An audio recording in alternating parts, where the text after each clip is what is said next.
All right, Polyana Viana taking on Emily Spitfire Whitmire for the second fight of the night.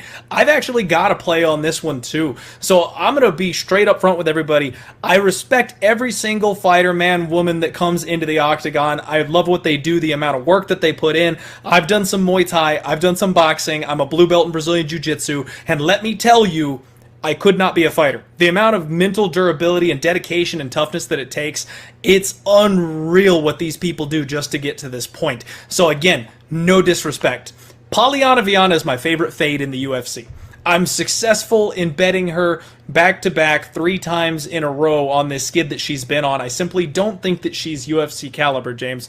She has a solid Brazilian Jiu-Jitsu game. I think she's a brown belt, but she looks to pull guard. She accepts bottom position, and that's never a good thing in the octagon when you've got these high-caliber fighters. It doesn't look good on the judges' scorecards, and at the regional scene, when you can snap off somebody with an armbar at any point in time, that works. It doesn't work here. And she's taken on Emily Whitmire, who I think is really underrated. I know her record is 4-3 and it looks really, really bad, but she's actually got a pretty extensive amateur career, and people forget about the fights that she had on The Ultimate Fighter. So she is far more experienced than that 4-3 record shows. She's actually really underrated strong, and she's been working over at Syndicate MMA, I want to say, leading up to this fight. She's got improved boxing, really good power double legs, good timing on those takedowns, and then she's actually got a really good top game. She has been tapped out twice, but that was against my personal fan favorite. I'm a complete simp for Jillian Robertson.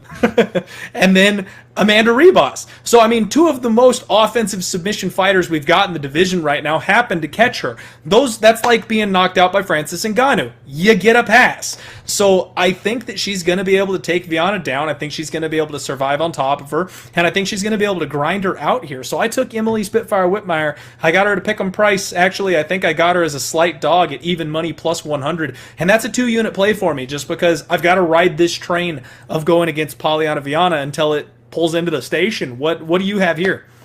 I hate to agree with you and kind of bore the audience here. I wish we would disagree on something. I'm sure that might come later, but I'm sure we'll get to agree. it.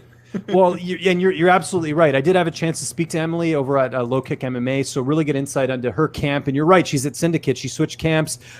She's getting to work with a lot more women over there. She's got Roxanne Modafferi, she's got Joanne Calderwood, she's got Sarah Kaufman's down there as well too. So she's getting to really specialize and work with fighters that are at her level. And the big thing with Emily Whitmire throughout his career, and this was kind of documented on Tough as well, is that mentally she always gets these blocks. She has these issues in the cage where she kind of freezes up a little bit and for whatever reason gets submitted, right? Like we saw that against Jillian Robertson. We saw that against Ribas in that fight. And she sort of talked about, getting rid of all those distractions. She talked about a lot of personal issues heading into her last fight.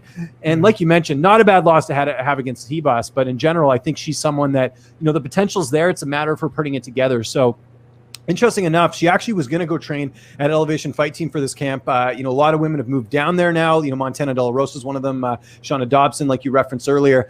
And she just decided, too expensive for this camp. She'll stick at Syndicate, but she's still open to it. But I thought that was kind of interesting that she really is trying to find different ways to improve her training. And I think Extreme was a good camp for her. But I think at a certain point when you're at a gym for a while, it gets a bit stale. So for her to get those different looks at Syndicate, I think is a great move for her there.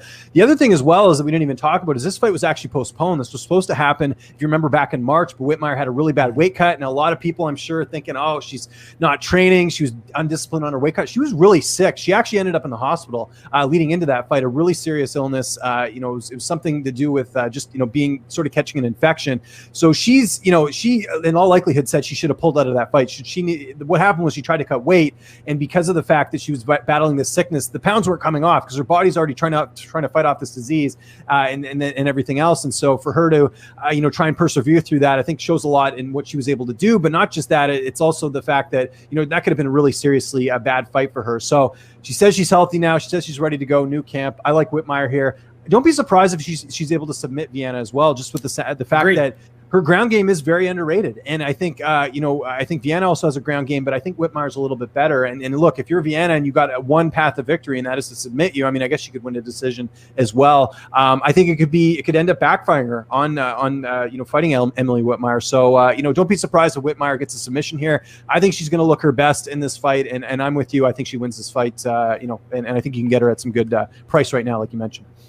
I completely agree, man. And honestly, I'm surprised that they even opened up Viana as the favorite. That makes zero sense to me. I know she's got like a height and reach advantage, but she doesn't know how to use it. She doesn't do anything with it. So makes sense to me. I'm glad to hear we're on the same page here on this one. And just out of curiosity, Whitmire inside the distance is plus 353 right now. So you could get a nice little number there if you did decide to take that stab on Whitmire inside the distance. Obviously, the submission line by itself will probably be a little bit juicier when it comes out later in the week.